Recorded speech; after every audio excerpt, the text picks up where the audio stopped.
क्या पीरियड्स में क्लॉट्स का आना नॉर्मल है या कोई बहुत बड़ी समस्या है? बहुत सारे ऐसे पेशेंट्स हैं जिनकी जनरली हमें कंप्लेंट्स ये रहती है कि पीरियड्स के दौरान हमें काफ़ी हेवी क्लॉट्स आते हैं, काफ़ी हेवी ब्लीडिंग्स रहती है।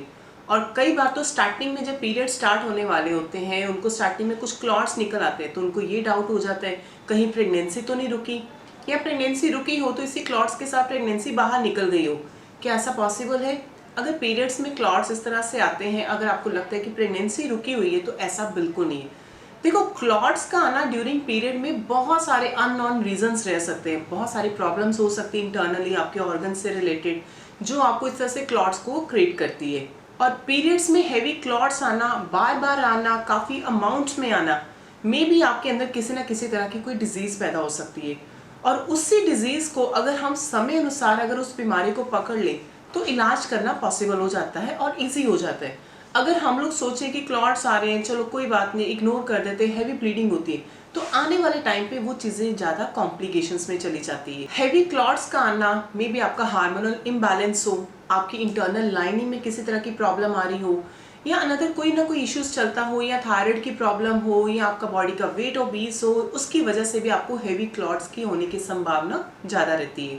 अब क्लॉट्स जिस तरह से पेशेंट्स को ड्यूरिंग पीरियड्स आते हैं, हम कैसे डायग्नोज कर सकते हैं कि क्या ये जो पीरियड्स के दौरान क्लॉट्स हो रहे हैं, क्या ये नॉर्मल है या एबनॉर्मल है?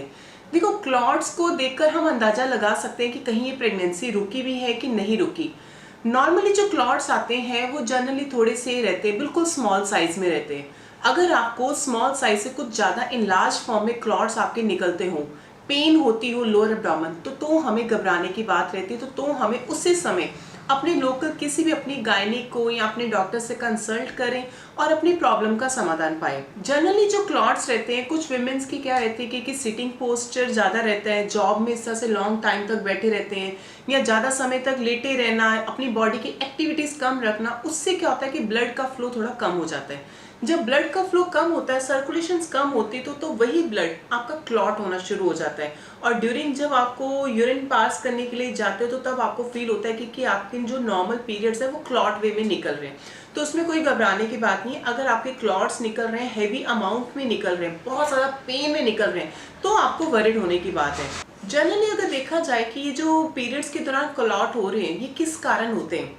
अगर कारण की बात करें, मे बी आपके यूट्रस में किसी ना किसी तरह का कोई फाइब्रॉइड्स हो, फाइब्रॉइड्स होने की वजह से भी आपको ड्यूरिंग पीरियड्स बहुत ज़्यादा ब्लीडिंग रहती है, और उसी ब्लीडिंग के साथ आपको लोअर एब्डोमेन पेन भी रहती है, और ब्लीडिंग अपने आप रुकती नहीं है, कोई ना कोई हमें इंजेक्शंस लेने पड़ते हैं ब्लीडिंग के फ्लो को कम करने के लिए। मे बी आपके यूट्राइन में किसी ना किसी तरह का कोई पॉलिप बना हो, उसकी वजह से भी हैवी ब्लीडिंग हो सकती है। हार्मोनल इश्यूज हो, हार्मोनल लेवल जब आपका बिगड़ जाता है तो आपको हैवी ब्लीडिंग रहती है।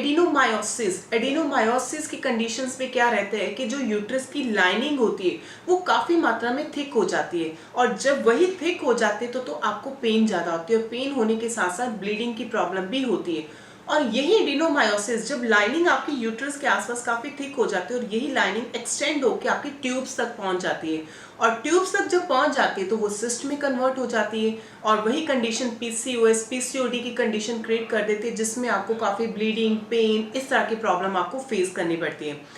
अदरवाइज तो देखा जाता है कि पीसीओडी के जैसे पेशेंट्स होते हैं तो उनको ब्लीडिंग समय अनुसार होती नहीं है, जब होती है तो रुकती नहीं है, और रुकने के ना साथ साथ तो उनको पेन भी बहुत ज़्यादा सिवियर होती है, जिससे पेशेंट्स की कंडीशन काफ़ी ज़्यादा क्रॉनिक में चली जाती है।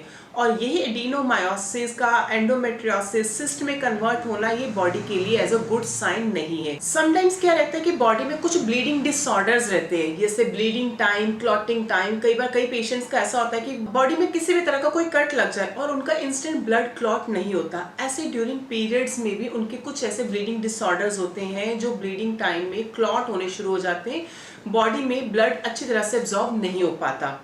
और भी कई तरह के ऐसे रीजंस रहते हैं हैवी ब्लीडिंग होने के, और ये जो प्रॉब्लम्स हैं आपको नॉर्मल डायग्नोस्ड हो जाता है आपकी सोनोग्राफी से। आप टीवीएस करवाएं, सोनोग्राफी करवाएं, जिसमें आपको ये क्लियर हो जाता है कि आपकी बॉडी में किसी ना किसी तरह की, यानी कि ऑर्गन से रिलेटेड कोई प्रॉब्लम पैदा हो रही है कि नहीं हो रही। अगर आपको डायग्नोज समय अनुसार हो जाता है तो उसको इंस्टेंट ट्रीटमेंट ले, जिससे आपकी प्रॉब्लम हेल्दी में जा सके। यही ब्लीडिंग डिसऑर्डर्स, यही आपके पीरियड्स में क्लॉट्स आपको प्रेगनेंसी प्लान करने में भी कॉम्प्लिकेशंस करता है। यानी कि लाइनिंग जब आपकी खराब हो जाती है, तो लाइनिंग अगर आपके समय अनुसार शेड आउट नहीं होगी, हेल्दी लाइनिंग नहीं होगी, तो वो बच्चे को वहां पे इम्प्लांट होने में काफी प्रॉब्लम क्रिएट करती है।